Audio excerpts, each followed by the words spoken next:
aunque ella quisiera, no puede amar, no puede entregarse al amor. Y eso es dramático. Hace poco un amigo decía que lo peor que le puede pasar a una persona no es que no la amen o que la dejen de amar, sino no poder amar. Y creo que en Doña Bárbara eso es algo que tiene mucha fuerza. Hay una discusión que ella tiene con su mayordomo, que a su vez es su amante, allí tienen una cosa rara, en la que él le reclama la forma como él percibe que ella se está dejando seducir por este patiquincito, y la manera como ella le responde le hace ver que ella le está hablando de algo que él no sabe acerca de ella y de algo que él no entiende. Y eso de lo que él no entiende son las cosas de su corazón. Doña Bárbara es una mujer apasionada que entiende que la pasión le puede dar un poder sobre los otros, pero tiene una energía, y allí impregna la novela de esa energía, una energía muy fuerte, tiene mucha influencia sobre los demás, porque ella tiene una convicción de sí misma que los demás no tienen. Los demás están todos viendo que a quién se arriman, cómo tienen que aparentar, ser civilinos, hacer dobles caras. Ella no, ella es una. Y ella, eso está en su convicción. Entonces yo creo que un consejo de Doña Bárbara sería: no te hagas ilusiones,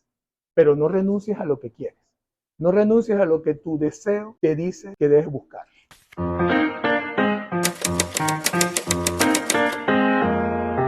Con el oído en la letra, con Aymara Lorenzo. Cuando me lo comencé a leer aquí, dije, gracias a Dios alguien pensó en las personas con presbicia. Es que está pensado para que sea muy cómodo leer. Claro. Pero la que está ahorita en imprenta es compacta, tiene otras características. La pero eso lo podemos decir, ¿verdad? Es diferente, sí. Ah, bueno, pues ya estamos grabando, ya estamos sí, en... Sí. No, sí. Es que te quería mostrar. Es la manera de romper el hielo en estas conversaciones, hacerlo de la manera más natural. No, yo sé. Porque, no te preocupes. porque es que, ¿sabes qué pasa? Que como todo ha evolucionado con las redes sociales, ya no es esta conversación acartonada de periodista que le pregunta al entrevistado. Bueno, sí, es otra cosa. Entonces, bueno, por eso trabajamos de esta manera. Mira, ya te voy a mostrar. Pero mientras que él busca eso, yo quiero mostrar la mancha.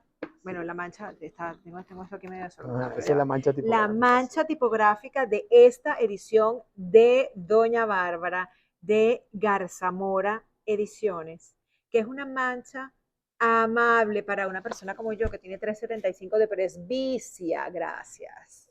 Entonces provoca leerse un libro como este, sobre todo para quienes leen en la noche como yo, que leo papel en la noche antes de acostarme. ¿Cómo lees tú? ¿Lees en papel? ¿Lees en digital? En todos los formatos. Bueno, claro, me imagino que por tu trabajo de editor tienes que leer en digital. Sí, pero también leo mucho EPUB y leo en la tablet y leo libros impresos. Ajá. Preferiblemente libros impresos. ¿Verdad? Porque es que hay un tema de una relación con el libro como objeto, que uno totalmente lo manosea, lo huele. Es así. Mientras tú encuentras eso que me quieres mostrar, yo voy a presentarle a nuestra audiencia a Carlos Ortiz. Él es el editor de Garzamora Ediciones, pero además de eso, es uno de los mejores profesores de corrección y estilo que hay en este país. Al menos esa fue la experiencia que yo tuve cuando hice el curso contigo. Él es filólogo, editor, como les he comentado, y además docente venezolano. Ha trabajado en la Escuela de Letras de la Universidad Central de Venezuela y tiene nada más y nada menos, como diría mi papá, la bicoca de 30 años de experiencia en gestión editorial con instituciones como Fundarte y la Biblioteca Nacional. Es autor, hay que decirlo, de Santa Palabra, que pudiéramos conversar también, hacerle un guiño, doña Bárbara le va a dar un guiño a este libro sobre José Gregorio Hernández, se llama Santa Palabra, José Gregorio Hernández por sí mismo. Y además ha editado publicaciones como 70 años de crónica cultural de la Biblioteca Banesco.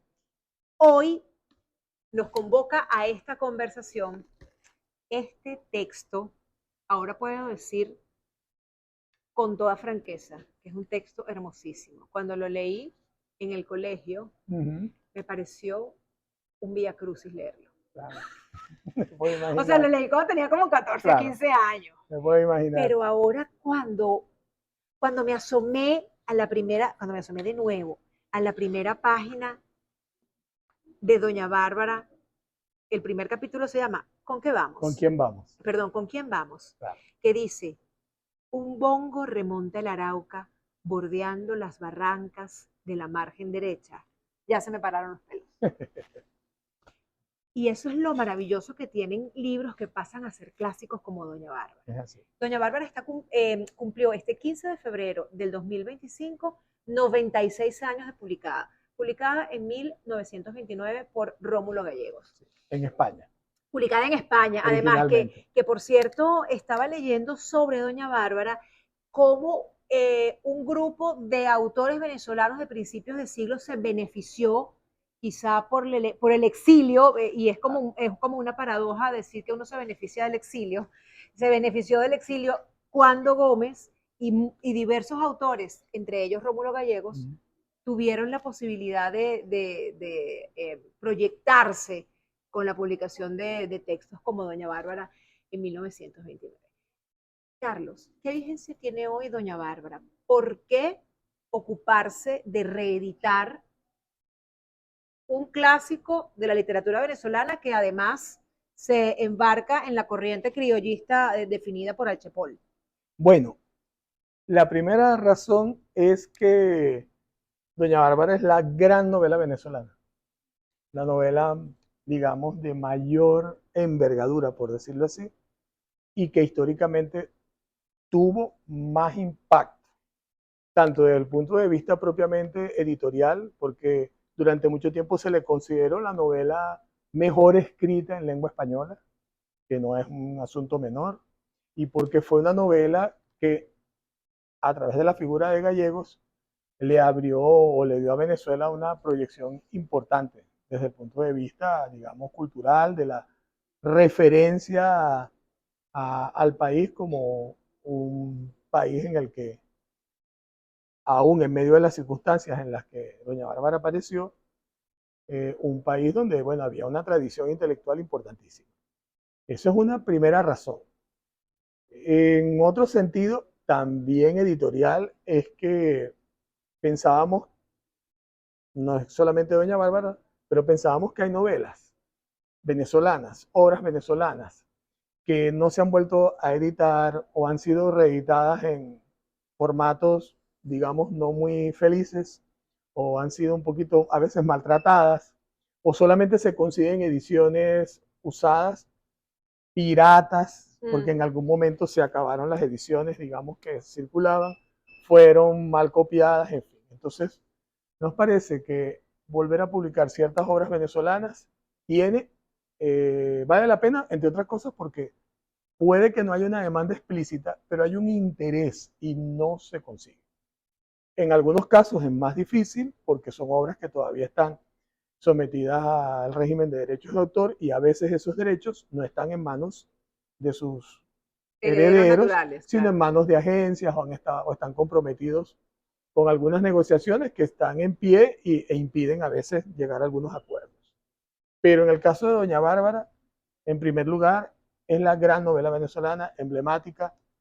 En segundo lugar, es una novela que se había dejado de publicar en Venezuela y ya en el mundo no se conseguía. Y la otra razón es que, por la pregunta que hace de la vigencia que tiene, es porque es una novela que si la lees hoy sigue siendo un gran texto.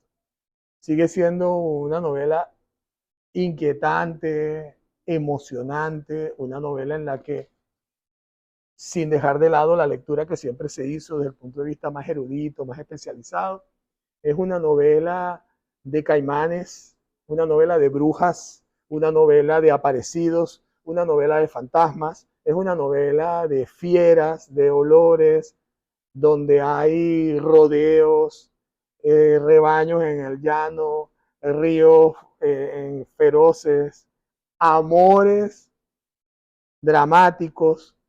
Es una novela que realmente está cargada de aventura, de emoción, que lo que hay es que entrarle, realmente. Ahorita me acabas de responder una pregunta que era la que iba a hacerte, pero de igual manera no voy a dejar de hacerlo. Imagina no, seguro te va a estar viendo cuando este episodio de Con el oído en la letra salga al aire. Para quienes no están ubicados o les cayó este contenido por casualidad, conéctense con mi canal YouTube, Aymara Lorenzo, y ahí van a poder ver y disfrutar todos los contenidos que tenemos produciendo desde hace un año. Con el oído en la letra tiene ya un año. piensa que te está viendo un joven de 14 años que está en el colegio. A lo mejor una Aymara Claro. o un Carlos de 14 años al que le mandan a leer, lea a Doña Bárbara. Entonces, el desafío con esta pregunta es, véndele a esa Aymara de 14 años, a ese Carlos de 14 años, Doña Bárbara, para que la lea cuando tiene como competencia cualquier contenido de terror del subgénero horror gótico. O sea, perdón, horror cósmico o gótico. Claro. ¿Cómo se la venderías? Bueno, yo comenzaría por destacar, y esta portada no es así gratuitamente, que esta es una novela de aventuras y es una novela donde, entre otras cosas, abundan, como decía, seres que si bien no son fantásticos, son sobrenaturales. Es decir, ¿qué puede haber aquí para una persona de 14, 15 años que pueda ser interesante, que les pueda llamar la atención? Si son jóvenes que tienen la inquietud por la ecología, por la relación con la naturaleza, que parece que es algo que cada vez está más allí, aquí van a encontrar mucho de eso. Aquí, por ejemplo, sería interesante hacer una competencia de ver quién es capaz de identificar más aves de las que se mencionan aquí, ser capaz de ir a Google a ver si la encuentra, con los nombres con las que se indican aquí. Tratar de reconocer más rápidamente, yo haría ese tipo de competencias de juego, tratar de reconocer voces, sonidos, palabras de otra época, o algunas que se siguen usando ahorita y ahí tienen otro sentido. Pero eso tiene un chuletario. Yo jugaría aquí con eso. Claro, al final tiene. Ya va, un chuletario, quiero aclarar algo. En Venezuela, cuando uno se copiaba en los exámenes en el colegio, uno hacía chuletas. Por ejemplo, te copiabas la fórmula, ay, que para mí fue un padecimiento, de la trigonometría, te copiabas la fórmula de los triángulos, las fórmulas de los triángulos. Sí. Entonces te la copiabas aquí, seno, coseno, tangente, cotangente, para definir lo que era un equilátero. Entonces, cuando uno se copiaba la fórmula aquí, se la tapaba con el reloj, eso era una chuleta. Una chuleta. Como una ayudadita del siglo Claro. XXI, pero se llamaba chuleta. Entonces, este libro tiene una chuleta. Sí, que se la puso. Vamos a decir un glosario de términos. Puesto por el propio Gallegos, ese glosario, valga decir. Ajá, la pero edición, qué visionario. Bueno, aquí por ejemplo tenemos vocabulario. Gua, ¿quién quita?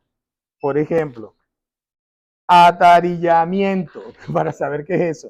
Pero lo que yo decía es que aquí se nombran una cantidad de especies de fauna, Ajá. por ejemplo, y de árboles, que sería muy interesante ver si a partir de allí los puedes ubicar y ver cómo son, reconocerlos, y así muchos otros detalles que hay allí. Creo que aquí hay bastante para trabajar con jóvenes, porque además es como un viaje en el tiempo. Quiero decirles, decirle a quien nos está viendo en este momento que lo que mencionaba Carlos de la portada es que esto es un caimán del Orinoco. Exactamente. Que no es lo mismo que un cocodrilo. Bueno, el caimán del Orinoco está dentro de la familia de los cocodrilos, claro. Efectivamente. Que por cierto, te quiero contar brevemente aquí un inciso. Hicimos un episodio con el oído en la letra que se llama Juancho, el caimán carupanero. Y es la historia de cómo Cecilia González, periodista, amiga, escritora de esta historia, cuenta cómo su papá, que era ecologista, llevó al caimancito chiquitico a su casa, claro. Creció, cuento en largo corto, el caimán se fue para un acuario en Texas. Y el hijo de Cecilia después, con el uso de las redes sociales, encontró a Juancho en ese, y bueno, se estableció una conexión bellísima. Mira que se me paran los pelos, vayan a ver ese episodio de Con el oído en la letra, se llama Juancho el caimán carupanero. Entonces, gracias por atender este desafío para poder entenderla, para poder para poder sentar las bases de la vigencia de Doña Bárbara hoy en el siglo XXI. Te escuchaba hablar y yo me imaginaba, eso creo que es un poco de formación profesional, me imaginaba cómo mercadear Doña Bárbara en redes sociales, por ejemplo, grabando un voiceover con el sonido de los pajaritos que están identificados. Mi mente te escuchaba Y mi mente estaba generando posibilidades sobre Doña Bárbara. Pero Doña Bárbara es también una historia de amor. Claro, complicada. ¿Por qué? Bueno, complicada porque por una parte se cruzan Ujú, allí tres personas ujú. que son Santos Luzardo, Marisela y Doña Doña Bárbara. Bárbara, quien es la mamá de Marisela, además, y porque es una historia de amor que se da en medio de un conflicto Ujú. en el que hay dos personajes que de algún modo van a definir su vida, yo diría su existencia, justo en el momento en que se encuentran y se encuentran para mal. Ujú. ¿Por qué digo que se encuentran para mal? Bueno, porque Doña Bárbara, como sabemos, que Ujú. alguna gente no ha leído la novela y la leerá, Doña Bárbara era una mujer que robaba tierras y estaba tomándose las tierras de una propiedad que es la Hacienda Altamira de la familia Luzardo, y Santos Luzardo va al llano, va a ese territorio para poner orden en los Con asuntos la de la idea de familia. venderla Sí, inicialmente. sí, y por eso, y va a poner orden justamente porque necesitan vender eso para salir de eso. Ujú. Y allí se encuentra con Doña Bárbara y el encuentro entre ellos es un encuentro no de enemigos, pero sí es un encuentro de dos personas que están en dos posturas Que muy, se muy miran como diríamos conflictivas. los venezolanos, que se miran becerreados. Exactamente, claro, Ajá. exactamente. Pero lo que pasa, como en una buena novela, es que cuando se encuentran, cada uno a su manera despierta la inquietud, la curiosidad del otro. Doña Bárbara, vamos a decirlo así, no puede resistirse al encanto o la curiosidad, algo pasa con ese hombre que es tan raro para ella, que ella pareciera que no logra descifrar, y desde el primer momento ella parece estar, vamos a decir así, flechada. Ujú. Y lo mismo le va a pasar a él, que en la medida en que él se acerca a ella y sobre todo en la medida en que entran en esa relación siempre tan tensa, bueno, se van generando en ellos muchas, se va despertando entre ellos, vamos a decir Chispas, así, la muchas chispa. chispas. Pero fíjate hasta qué punto eso es interesante, que hay un momento en que Santos Luzardo logra por fin, o él piensa que ya logra por fin llegar a un acuerdo con doña Bárbara para que ella regularice la situación de las tierras. Ujú. Porque al final el que quería vender esas tierras termina también, digamos, enseñoreándose de ese territorio. Pero ella está en esa situación en la que están llegando a un acuerdo para notariar un documento en el que se regularice por fin los linderos, la situación de las haciendas, y están en una conversación que es muy tensa y en cierto punto es hostil entre ambos, muy tensa, y ella le dice esto, le dice ella a él. Y estamos en la página 215 de esta edición, en esta edición tiene 400. Ujú. Digamos, estamos en la mitad de la novela. Y ella le dice, todavía no le he dicho todo lo que le tengo que decir. Hágame el favor de oírme esto. Si yo me hubiera encontrado en mi camino con hombres como usted, otra sería mi historia. Claro, porque es que hay que hablar allí del personaje de Doña Bárbara, que es el mejor ejemplo para dibujar en un personaje la teoría rusoniana, la teoría de Juan Jacobo Rousseau. El hombre no es malo por naturaleza, sino que lo hacen malo las circunstancias, que lo hacen malo su contexto. Y ella es mala desde el momento en que le pasa lo que le pasa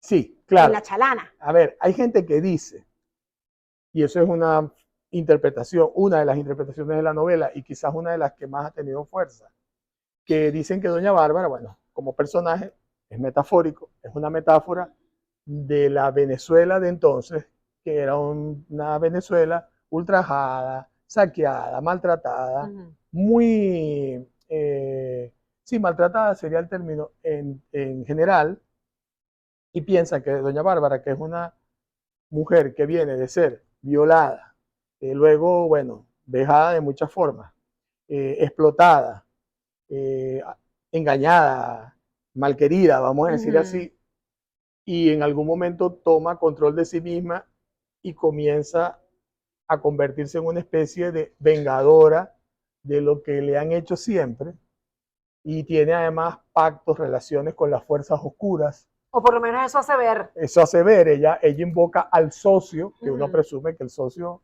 debe ser el demonio o alguien así. Esa mujer, cuando dice esto en la novela, creo que es muy significativo. Primero, creo que está haciendo una inesperada y extrañísima declaración de amor, porque le está diciendo eso: si yo hubiese conocido a hombres como usted, otra sería mi historia. Yo tengo una historia, que es la historia que tú no conoces. Claro. Y tú estás lidiando con esta mujer que tiene que ser esta por la historia que tiene, pero que es también la que hubiese querido tener otra historia, y esa historia podría haber sido contigo. Es una manera de ver eso. Y yo no discuto la posibilidad de que tanto Santos Luzardo como Doña Bárbara sean contraparte de dos visiones del mundo. Se ha dicho siempre que es la novela de la barbarie contra la civilización, y que Santos Luzardo es la civilización y Doña Bárbara la barbarie. Se llama Doña Bárbara, se iba a llamar originalmente La Coronela, la novela, y luego se llamó así. Pero digo que ese amor complicado que se expresa de esa manera en la novela no deja de ser un amor apasionado, tenso, y que le va dando a la novela una tensión y va cargando muchas situaciones de, no diría que de suspenso, pero sí va abriendo mucha expectativa, porque de algún modo todo el mundo que lee la novela está a la expectativa de cuál va a ser el momento en que esos dos seres, esas dos almas, estallen y se incendien juntas. ¿Pasa o no pasa?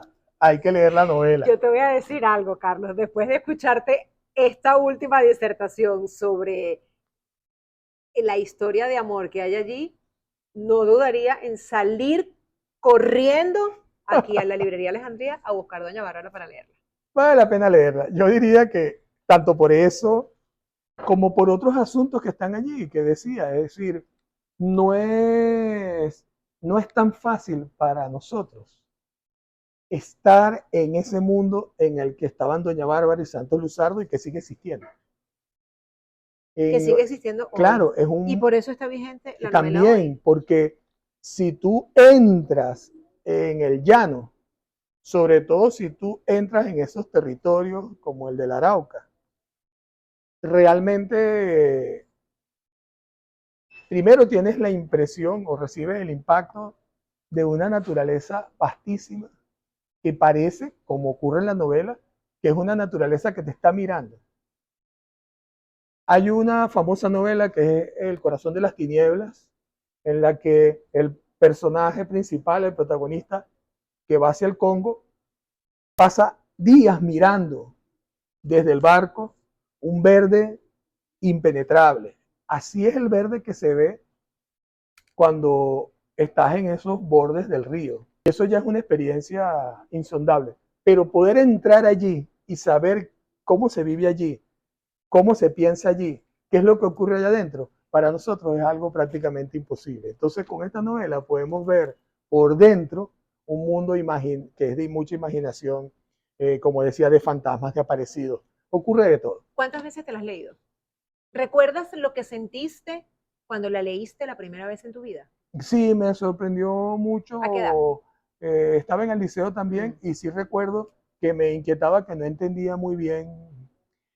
A ver, lo que yo no entendía era si Doña Bárbara era buena o mala.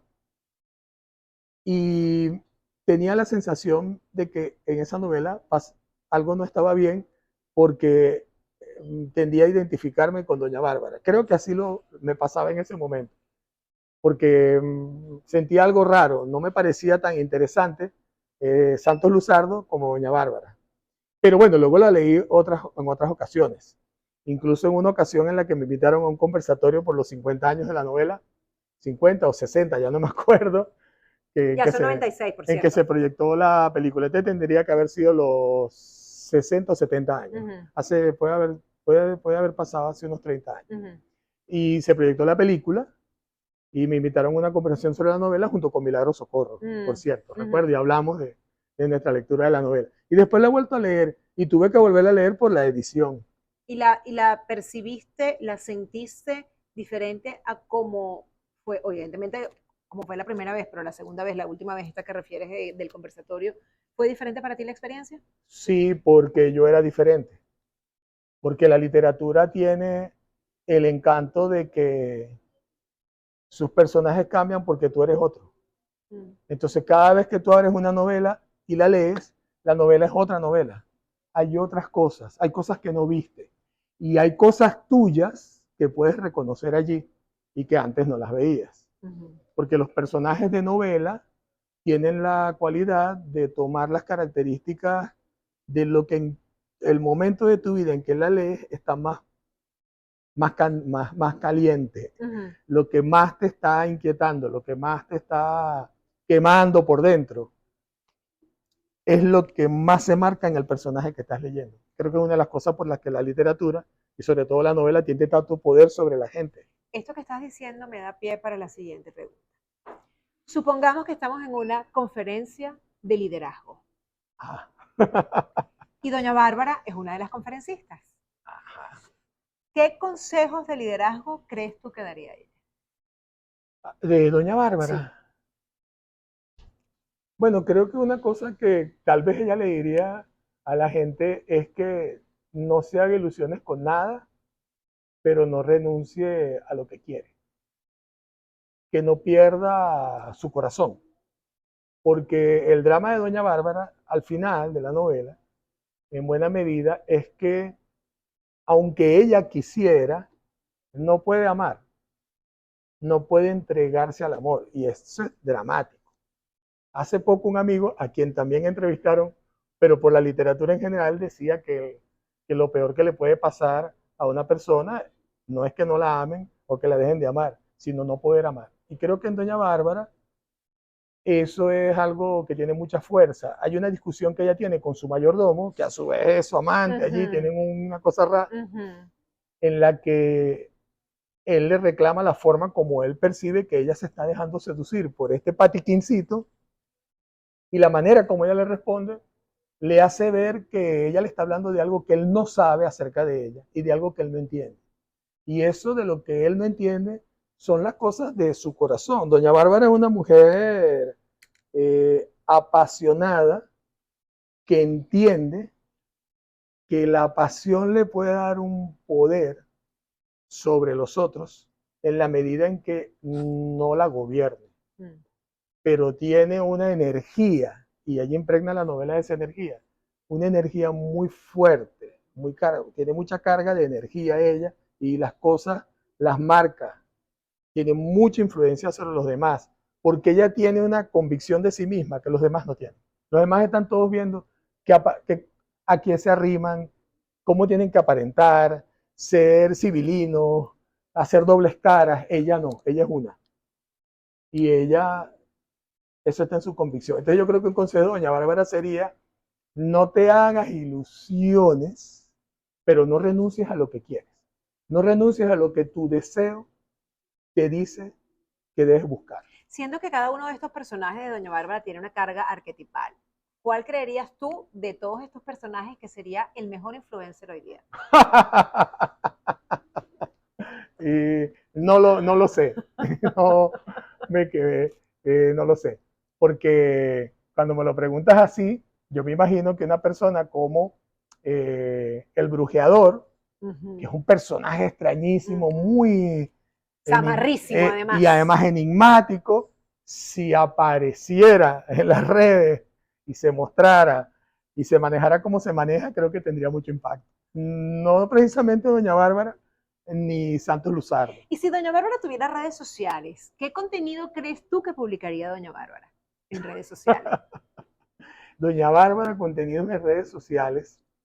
Bueno, para empezar, es probable que se maneje con lo obvio, que uno quizás a veces lo obvio lo desprecia. A lo mejor doña Bárbara trataría de presentarse y hacerse ver como una benefactora que es muy dura, que es muy firme, muy severa, pero que gracias a ella hay mucha gente que puede hacer su vida en un contexto muy difícil. Pero eso es parte de lo que hemos visto desde el ejercicio del poder en Venezuela.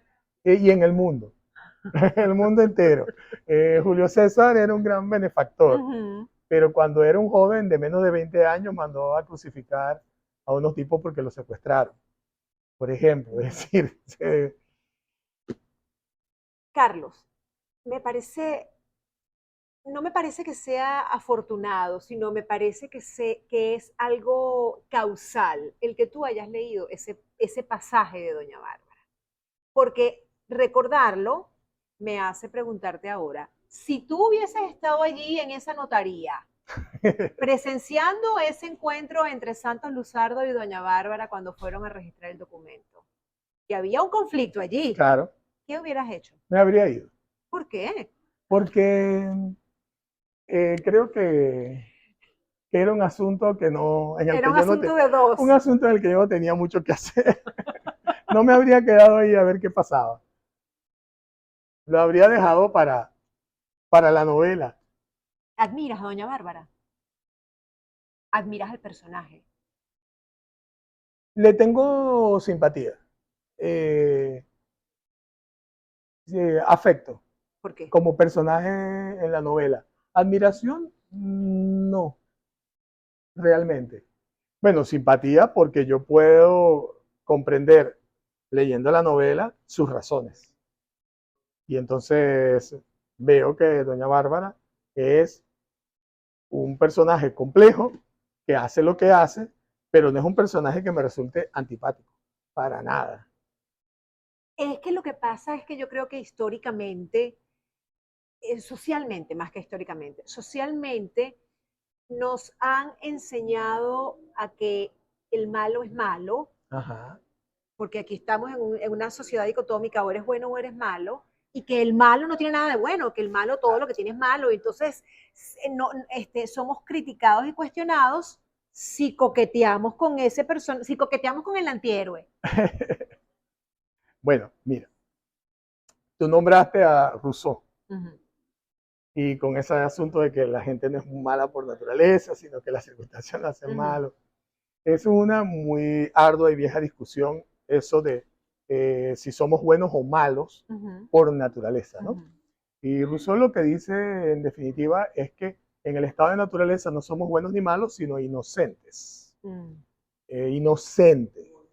No tenemos conciencia moral, Ujú. dice él. Y la conciencia moral se va a desarrollar, en efecto, en la medida en que se desarrolla la sociedad.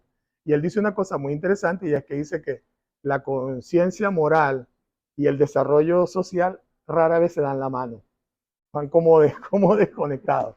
Porque la dinámica de la sociedad hace muchas veces que las personas terminen saliéndose de sí mismas. Él dice, viven fuera del ser, usa esa expresión, porque viven en las apariencias, necesitan proyectar una imagen de sí mismos que haga pensar que son poderosos, que son, bueno, bellos, que son brillantes.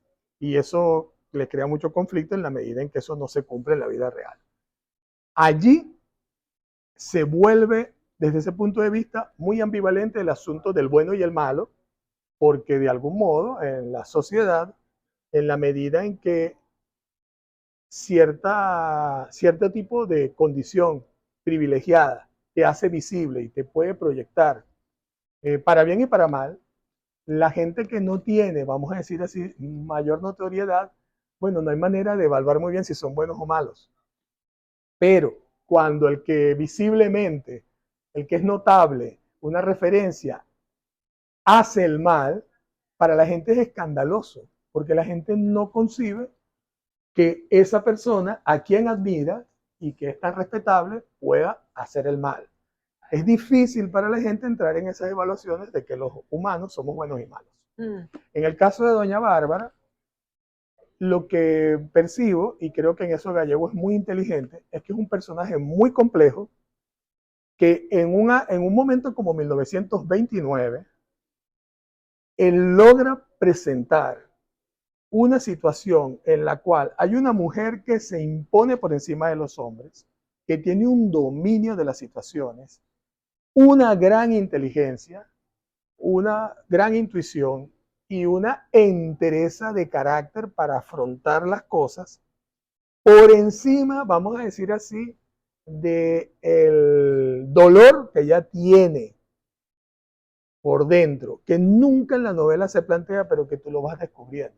Que ella no es una persona que está feliz ni plena de gozo, sino que es una persona que a su manera vive unos tormentos. Y ella, desde esa posición, controla un montón de hombres que son todos como unos pajuatos.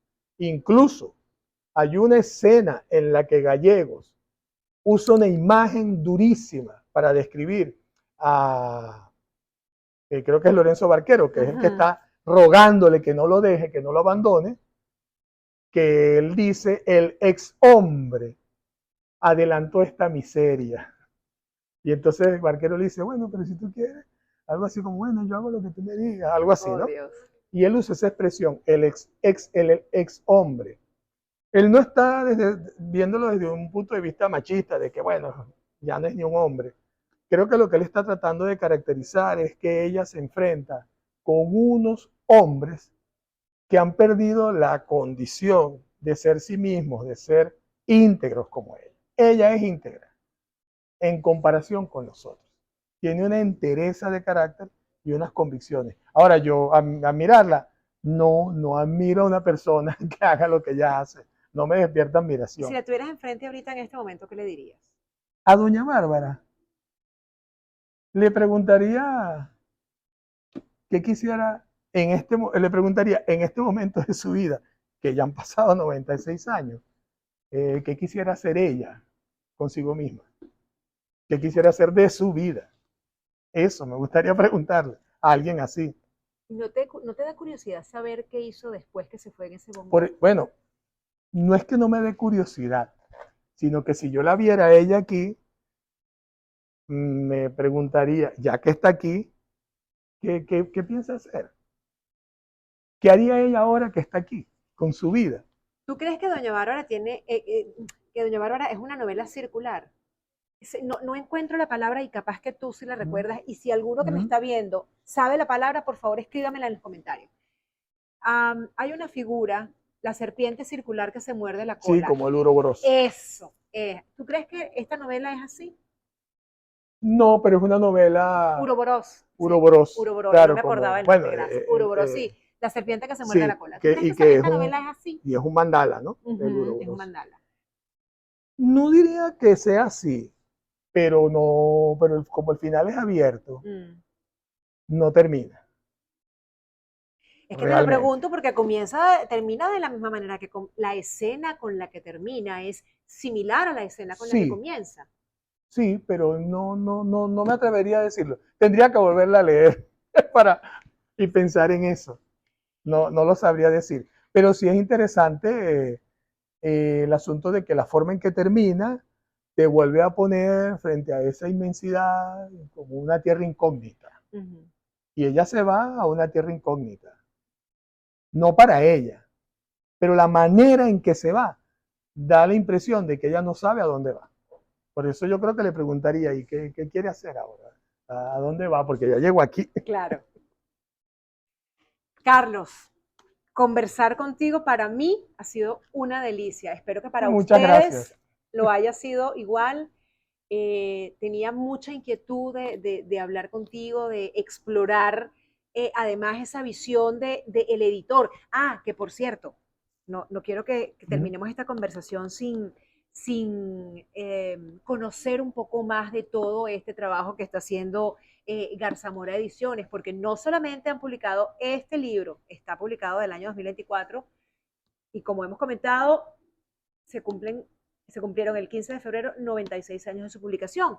Además, tienen otros títulos que en lo personal creo que son fundamentales, como por ejemplo Los Dublineses de James Joyce, para entender lo que fue la literatura inglesa del siglo XIX y el impacto que tuvo esta obra a principios del siglo XX. Sí. Y además, para quienes están explorando el mundo de la escritura o el mundo de los cuentos de terror, que por ahí también vamos a tener un episodio con la literatura de terror, los ensayos sobre el arte poética de Edgar Allan Poe, que no es que sea solamente narrador de cuentos de terror, pero bueno, digamos que es una Sí, claro. referencia en los cuentos de terror. ¿Cuál ha sido el criterio para Editorial Garzamora de poner libros como este nuevamente al alcance del público? Que por cierto, pueden venir a buscarlo aquí a la librería Alejandría en el Centro Comercial Líder. La buena literatura, y sobre todo esto que llamamos clásicos, en primer lugar, siempre vende. Siempre tiene público. Siempre hay una demanda. Hay que trabajar para que eso sea evidente y visible para los interesados. Esa es una razón importante desde el punto de vista editorial. La otra que se junta con lo que decía antes es que hay además obras que vale la pena rescatar. Alguien tiene que hacerlo. De una o mejor manera, con estilos diversos. Aquí está la edición de Sarrapia de Doña Bárbara ilustrada, trabajada en otro formato, que es igual una edición interesante y de interés para mucha gente. Esta tiene otras características. Ahora en la imprenta está una edición compacta, es el texto íntegro, solo que tiene otras características también de Doña Bárbara, con otra portada, pensando en estudiantes y docentes, por ejemplo.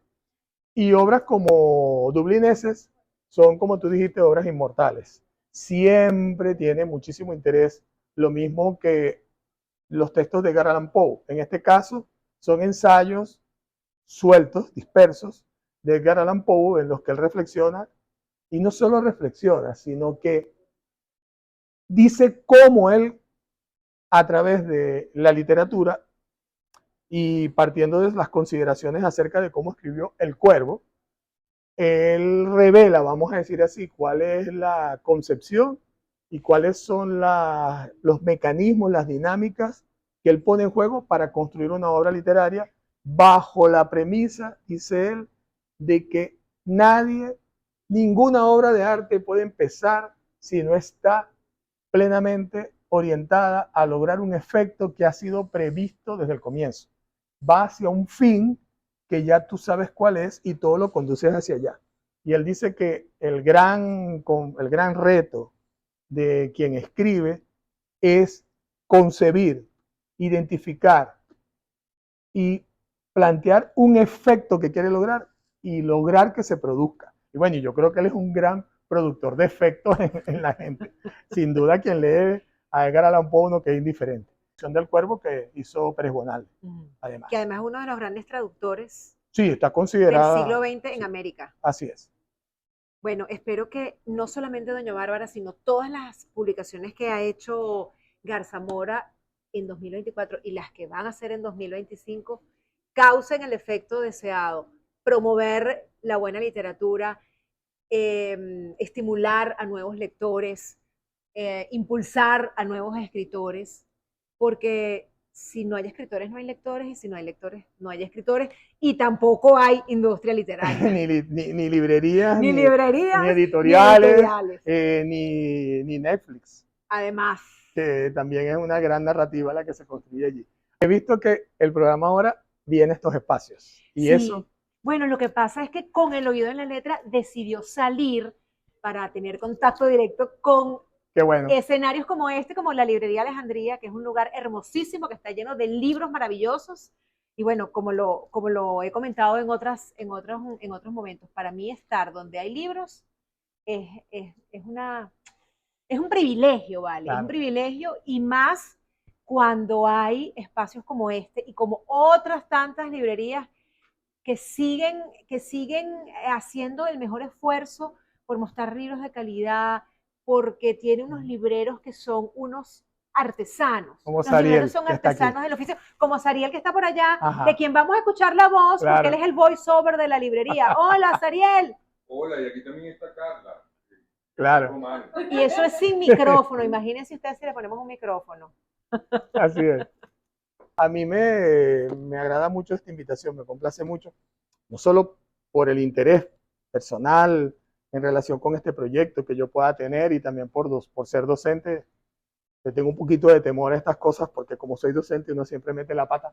Pero te lo has hecho muy bien. Bueno, muchas gracias. Pero te quería decir que también me complace mucho porque y lo conversaba antes de venir aquí con un amigo querido que te manda saludos, Gracias, amigo querido. Luego me sí, enteraré de quién es. que nos parece muy valioso el trabajo que estás haciendo para mover a la gente a acercarse a los libros y la literatura. Y te lo quería Muchísimas decir. gracias, No, muchas gracias. gracias a ti. De verdad que, Carlos, viniendo de ti, para mí es un honor recibir estas palabras porque tú eres una referencia en la industria literaria venezolana. Muchas gracias. Muchísimas gracias. Gracias.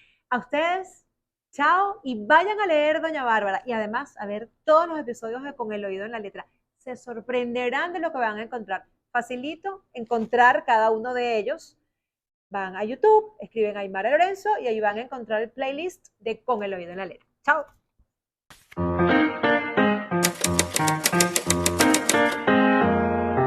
Con el oído en la letra, con Aymara Lorenzo. Con las fuerzas Y vivas. esto, que la Exacto, gente vea. que la gente vea, que la gente entre, como el señor que está allí escuchando la entrevista. Sí, esto Le es muy podemos hacer unas importante. preguntas de lo que escuchó. Ay, chévere. Qué bueno, buenísimo, claro. Entonces, bueno,